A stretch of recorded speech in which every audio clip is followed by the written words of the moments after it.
No dia 22 de outubro de 1989, às 22 horas, Jacob foi de bicicleta locar um filme, junto com seu irmão menor e seu melhor amigo, a 1,5 km de sua casa.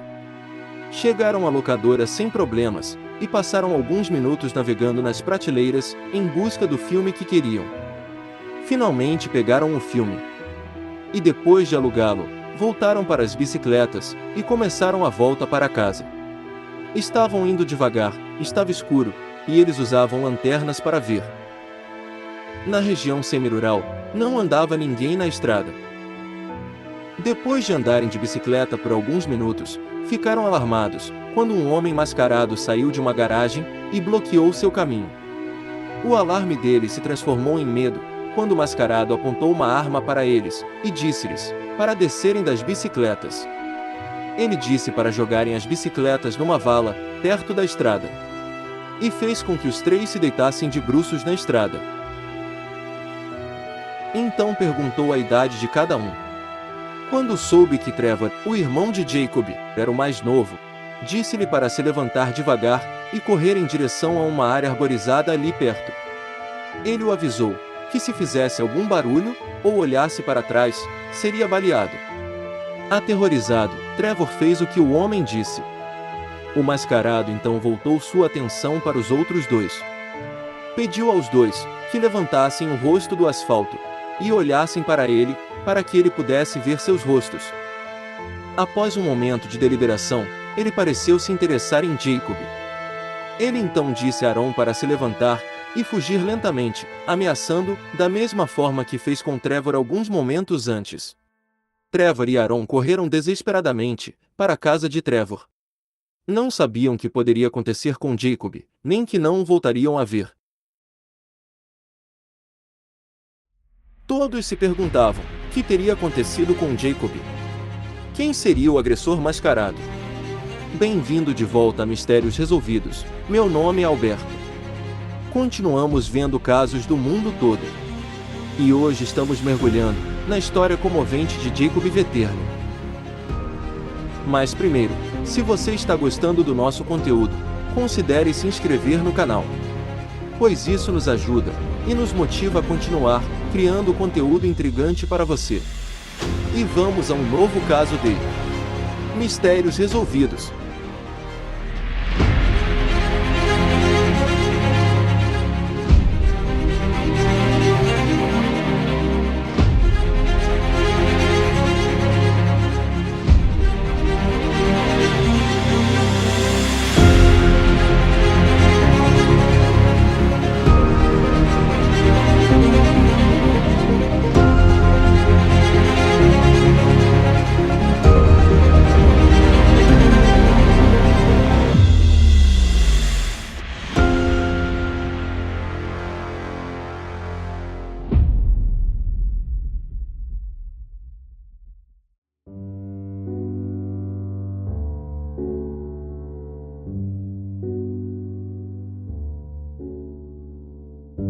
Os casos de desaparecimento são os mais difíceis de suportar para as famílias das vítimas.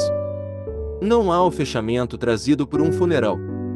O luto é adiado indefinidamente, e ainda que permaneça a esperança de que o desaparecido esteja vivo, também permanece o medo, a paranoia e as intermináveis perguntas, que ficam sem resposta. O caso de hoje nos leva a St. Joseph, uma pequena cidade no condado de Stairs, no estado de Minnesota, e cerca de 120 quilômetros da cidade de Minneapolis, capital do estado. Com uma população de 7.000 pessoas, morar em St. Joseph oferece aos moradores uma sensação suburbana esparsa, até rural, e a maioria dos moradores possui casa própria. Muitos jovens profissionais moram em St. Joseph, e é também sede do colégio St. Benedict. Jacob Wetterling nasceu em 17 de fevereiro de 1978, em Long Prairie, no estado de Minnesota. Era filho de Jerry e Patty Wetterling, que ficaram muito felizes com o nascimento de seu primeiro filho. Depois dele, vieram outros 3 filhos mais, um irmão menor chamado Trevor, e 2 irmãs mais novas chamadas Amy e Carmen. A família morava em St. Joseph. Eles compartilharam tudo, e Jacob cresceu em uma casa cheia de irmãos, amor e risadas. Jacob era um menino atlético e extrovertido, que adorava esportes. Jogou em vários times esportivos, incluindo os times de basquete e beisebol de sua escola, e era conhecido por seu senso de humor e natureza bondosa. Adorava animais, tinha um cachorro e gostava de cavalos. Ele e seu irmão mais novo, Trevor, adoravam andar de bicicleta, e seus pais lhes davam liberdade para fazê-lo, ao contrário da maioria das crianças daquela geração. Também adoravam explorar a natureza, e a independência que sentiam quando andavam de bicicleta pela cidade. 22 de outubro de 1989. Era um domingo como qualquer outro em St. Joseph. Sendo dia de folga para todos, a família Wetterling passou um dia descontraído em casa. À noite, os pais, Jerry e Patty, se prepararam para ir a um jantar em Clearwater, a cerca de 32 quilômetros de distância, para o qual foram convidados. Jacob, como o filho mais velho, deveria cuidar de seus irmãos mais novos, Trevor, Carmen e Annie. Patty, a mãe, queria que os filhos ficassem em casa, pois fazia algum tempo que ela e o marido não saíam sós à noite. Depois que eles saíram, por volta das 21 horas, Patty recebeu um telefonema de Jacob.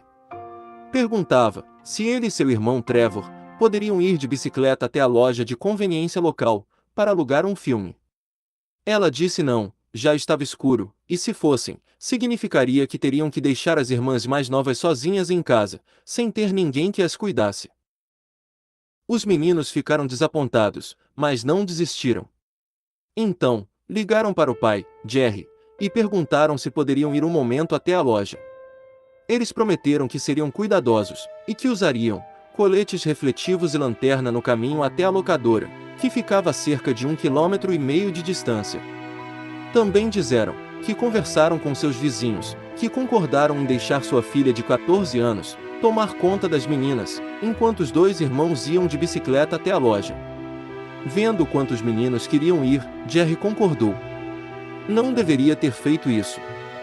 Jacob rapidamente ligou para seu amigo Aaron, que foi até a casa de Jacob, e então, os três partiram de bicicleta para a locadora.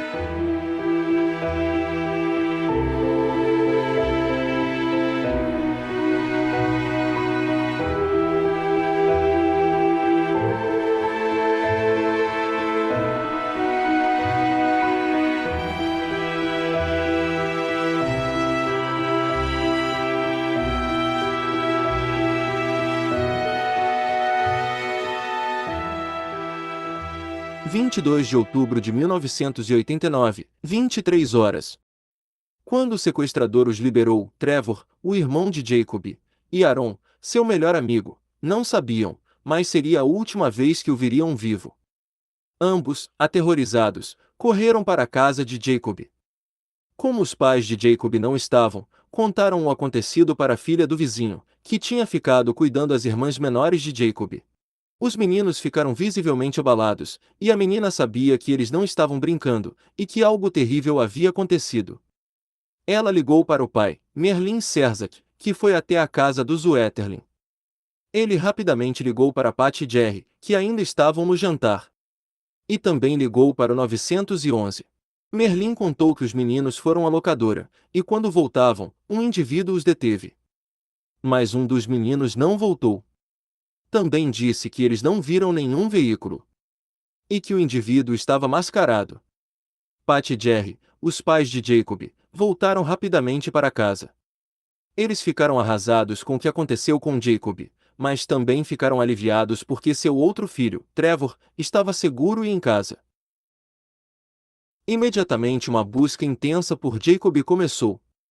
Vários policiais do gabinete do xerife e do condado de Stairs chegaram à estrada sem saída de onde Jacob foi sequestrado. Mas no começo da investigação naquela mesma noite, os policiais cometeram um erro crucial. Eles não conseguiram entrevistar naquela noite todos os moradores das casas ao redor do local do sequestro. Em casos de pessoas desaparecidas, como o rapto de Jacob, muitas vezes é crucial que as autoridades entrevistem, nas primeiras 24 horas, todas as pessoas próximas da área onde o rapto ocorreu. Isso deve ser, porque as memórias das pessoas ainda estarão mais frescas, e é mais provável que elas lembrem se viram ou ouviram algo fora do comum. No entanto, a polícia não tomou todas as medidas necessárias para achar Jacob. Os policiais do departamento do xerife se concentraram em procurar Jacob a pé e de helicóptero, e não falaram com todos que moravam perto do local do sequestro. Porém, falaram com um homem chamado Dan Rossier, que morava perto do local onde Jacob foi sequestrado. Dan disse a eles que naquela mesma noite do sequestro, ele viu um carro pequeno acelerar na entrada de sua garagem, e depois fazer uma curva fechada, e voltar por onde veio, quando percebeu que a estrada era um beco sem saída. A polícia acreditou que, muito provavelmente, este poderia ser o carro do culpado, e encontrou marcas de pneus perto do local do sequestro, que foram tomadas como prova. Mas, também suspeitaram do próprio Rossier, devido à sua proximidade com a cena do crime. O xerife Charlie Graf lembra de ter pensado na época que o caso seria resolvido em questão de horas, devido ao fato de a polícia ter ido tão rapidamente ao local, pelo que o suspeito não teria muito tempo para fugir. Mas não poderia estar mais errado. Naquela primeira noite, por falta de luz, a busca foi cancelada por volta das 3 da manhã. Os policiais retomaram a busca de Jacob pela manhã, às 8 horas. Quando a busca foi retomada, agentes federais do FBI se juntaram aos policiais do condado. No dia 24, um analista do FBI juntou-se ao caso, e pelo que se sabia sobre o rapto, e sobre a pessoa que levou Jacob, sugeriu que o homem era, provavelmente um solitário branco com uma deformidade física, que já cometera crimes semelhantes no passado. No dia 25, foi realizada uma vigília de oração, na igreja de São José, que atraiu mais de 500 pessoas, que compareceram e oraram pelo retorno seguro de Jacob. Na quinta-feira, dia 26, o caso foi transmitido nacionalmente pela TV, e líderes empresariais das cidades vizinhas de Minneapolis e Saint Paul ofereceram uma recompensa de $100 mil pelo retorno seguro de Jacob. No dia 27, o governador do estado de Minnesota disse que a Guarda Nacional iria se juntar à busca, junto com a patrulha estadual, e fariam buscas em uma área de 1.800 km², ao redor de St. Joseph, na esperança de encontrar Jacob. A busca por Jacob foi uma das maiores já realizadas nos Estados Unidos. O caso recebeu uma enorme cobertura mediática, e por todo o país, as pessoas demonstraram de diversas formas o seu apoio à família Wetterling. Usavam fitas brancas presas às camisas como símbolo.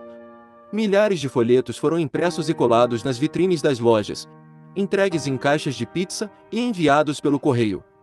Estações de rádio de todo o estado de Minnesota tocavam a música favorita de Jacob, junto com uma mensagem gravada de sua mãe, Patty.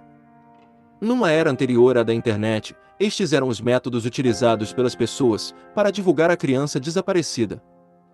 Centenas de pessoas se ofereceram para ajudar na busca pela criança, muitos deles fazendo turnos de 18 horas.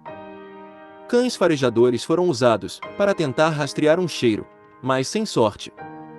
No final da primeira semana, em 29 de outubro, havia mais de 100 agentes e oficiais de diversas agências estaduais e nacionais, todos trabalhando no caso.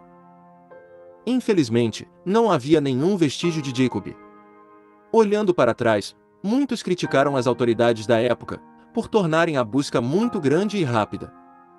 Em vez de criarem uma caçada humana em larga escala, que recebesse a atenção dos meios de comunicação social nacionais, deveriam ter se centrado num pequeno círculo em torno do local do rapto, e certificar-se de entrevistar exaustivamente todos os que lá estavam presentes, antes de passarem para uma busca mais ampla.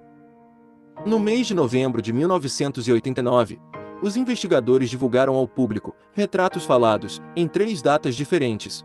Um no dia 6, de um homem visto na locadora, na noite do sequestro.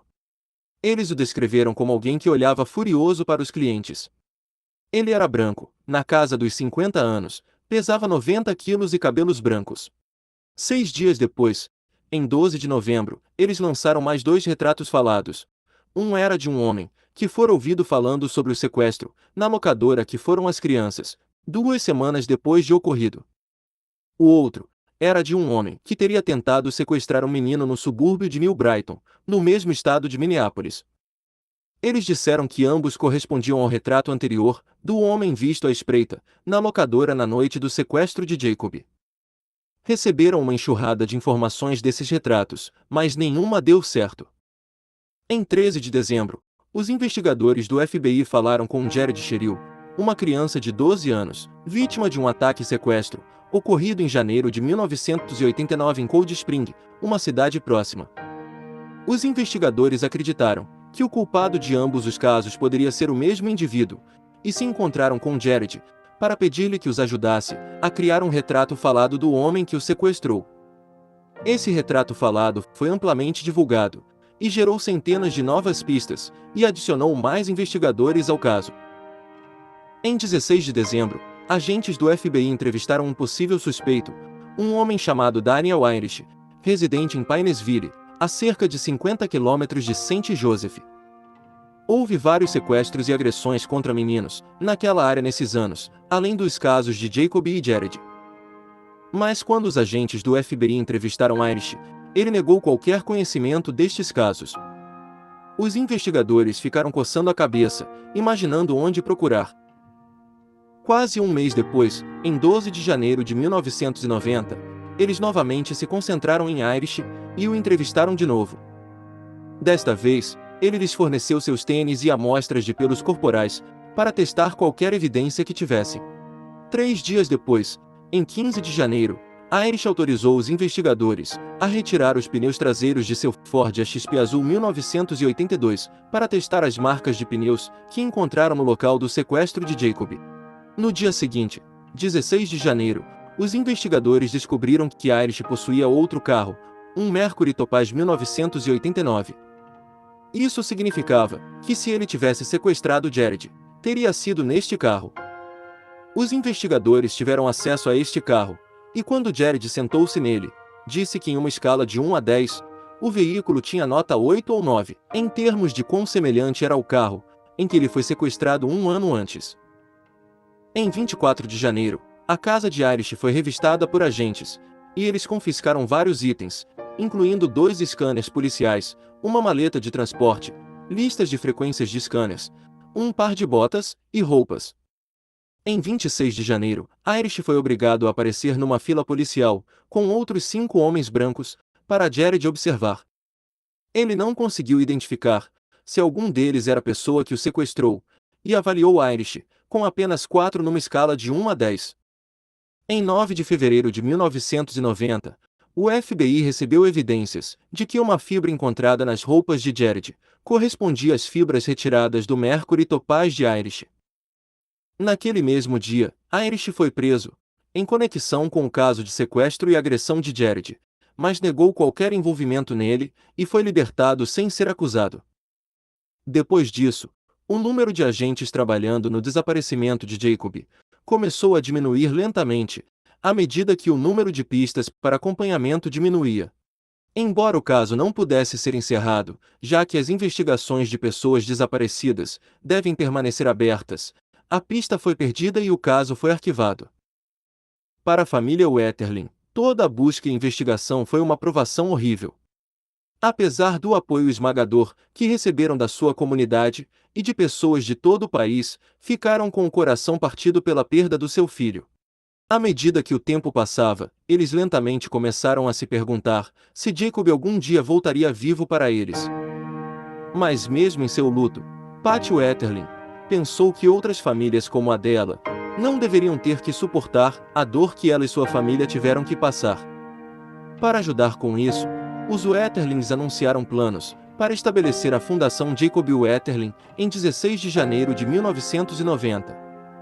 Sua missão era dar conhecimento ao público sobre os criminosos que sequestram crianças, como o fazem, e o que cada membro da comunidade pode fazer para parar com isso.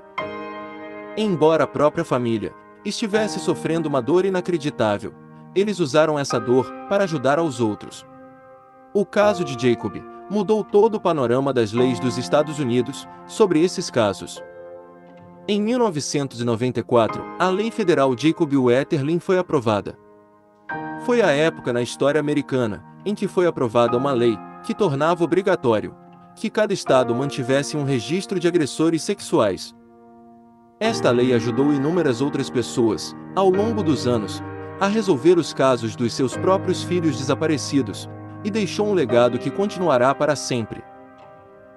Mas, apesar de tudo que fizeram para ajudar os outros, os próprios Wetterlings ainda não tinham uma conclusão sobre o que havia acontecido com seu amado Jacob. Ainda tinham esperanças de que ele pudesse estar vivo, embora com o passar dos anos, essa esperança tenha diminuído substancialmente. Meados de 2010. Entra Joy Baker, uma mãe de 2 filhos, que tinha 43 anos em 2010. Ela se sentiu atraída pelo caso de Jacob Wetterling, quando um dia entrou em seu carro e dirigiu até o local do sequestro em St. Joseph. Joy tinha 22 anos, quando Jacob foi levado em 1989, e agora que estava sentada na cidade rural, e olhando para o local, ela sentia que precisava encontrar as respostas. Sem saber por onde começar, Joy fez o que sabia fazer melhor. Ela era blogueira, e em 23 de outubro de 2010, escreveu um artigo em seu blog intitulado Onde está você, Jacob? Dedicado ao menino, que estava desaparecido há 21 anos nessa época. Mal sabia ela que este seria o início de uma jornada que consumiria os próximos anos de sua vida e a levaria a lugares que ela nunca poderia ter imaginado. A partir de então, pode-se ver cada detalhe do caminho que ela percorreu, pois tudo era meticulosamente registrado em seu blog, enquanto mergulhava no caso, levantando questões e seguindo todas as pistas possíveis que podia. Ela examinou arquivos policiais e artigos de jornais, tentando encontrar até mesmo as menores informações sobre o caso. E logo ela descobriu que durante a investigação original, vários erros foram cometidos. A polícia não tinha seguido pistas credíveis, eles lidaram mal com as evidências, ou às vezes as perderam completamente, e até deixaram de entrevistar algumas testemunhas importantes.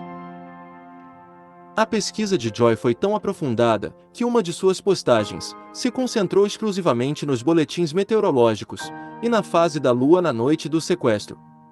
A partir disso, ela percebeu que as testemunhas teriam dificuldade em ver um carro naquela noite, porque a lua não teria nascido e o sequestro teria ocorrido na escuridão total. E enquanto a blogueira Joy continuava no caminho que estava seguindo, acompanhando qualquer informação que pudesse encontrar sobre o caso de décadas atrás, ela foi levada a alguém que tinha feito parte da investigação original e cujo caso estava ligado ao de Jacob, Jared Sayer.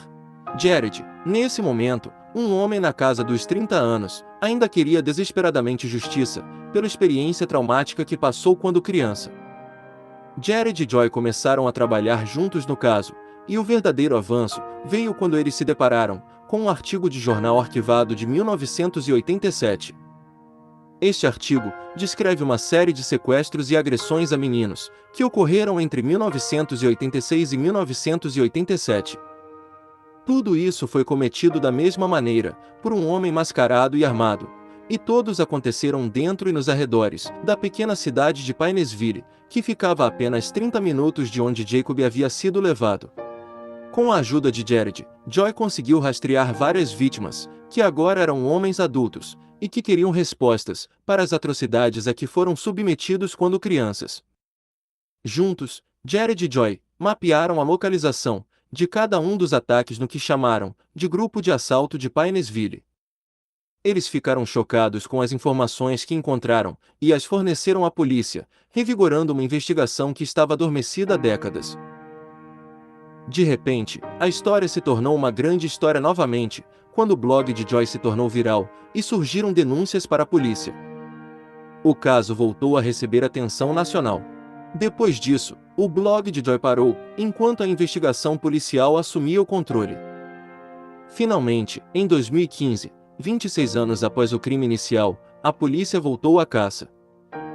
Eles tinham evidências de um perfil de DNA estranho, encontrado no suéter, que Jared usava quando foi sequestrado. Finalmente, em 10 de julho de 2015, descobriram que esse perfil de DNA poderia corresponder ao de um homem que tinha agora 59 anos, e que morava em Painesville na época do sequestro. O homem não era outro senão Daniel Irish.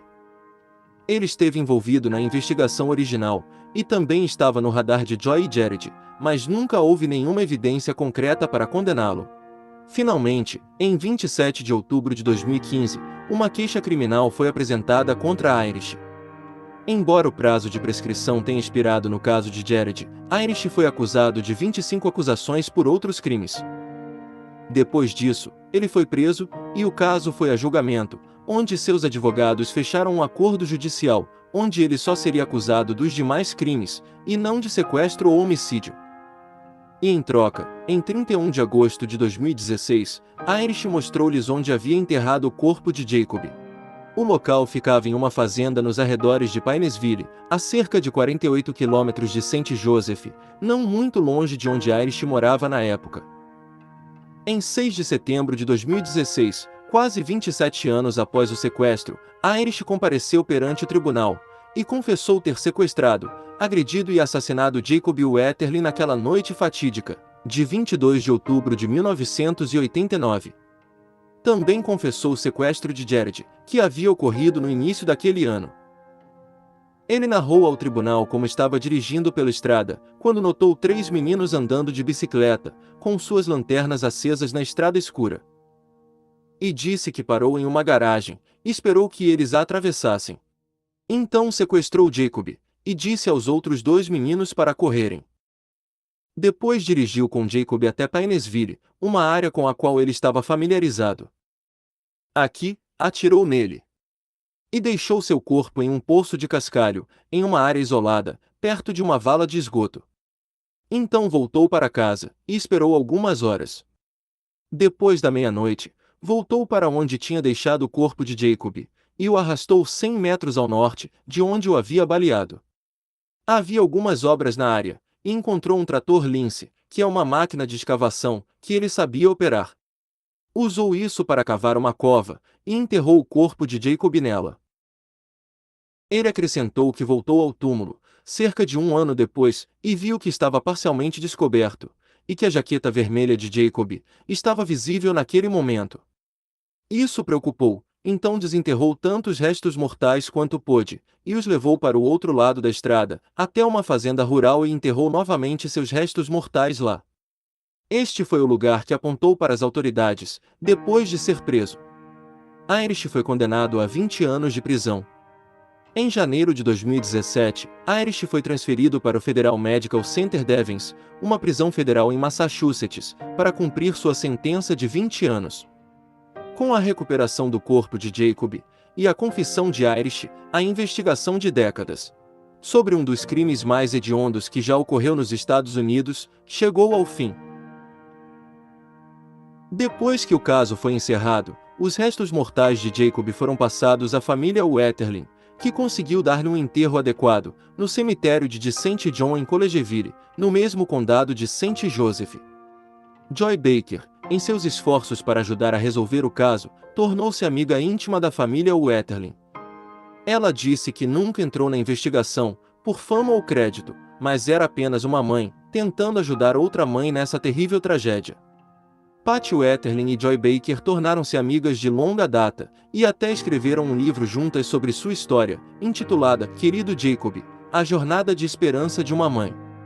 A própria Patty é agora uma figura conhecida, por seu trabalho em defesa da segurança das crianças, e por ajudar a aprovar a Lei Wetherly, que mudou o panorama em relação a esses casos nos Estados Unidos. A família de Jacob ficou com o coração quebrado, quando recebeu a confirmação de que ele realmente havia partido. Patty Wetherly disse: "É incrivelmente doloroso saber seus últimos dias, últimas horas, últimos minutos. Nossos corações estão doendo. Para nós, Jacob estava vivo até que o encontramos. Mesmo que agora eles saibam com certeza que seu amado Jacob se foi, seu legado continua vivo, através da Fundação Jacob Wetherly e da Lei Federal Wetherly aprovada em seu nome. Embora homens desprezíveis, como Irish, provavelmente nunca serão completamente erradicados, a Fundação e a lei garantem que eles não conseguirão escapar impunes dos seus crimes." E aí está, pessoal, a trágica história de Jacob Wetherly, que foi finalmente resolvida depois de 27 anos, devido ao esforço de uma mãe. Mas diga-nos, o que você acha desse caso? Você acha que Irish deveria ter recebido uma sentença mais longa? Deixe-nos saber sua opinião nos comentários abaixo. E se você gostou do vídeo, clique no botão curtir e se inscreva no canal, para mais conteúdo sobre crimes reais. Até então, obrigado por assistir, e até o próximo documentário.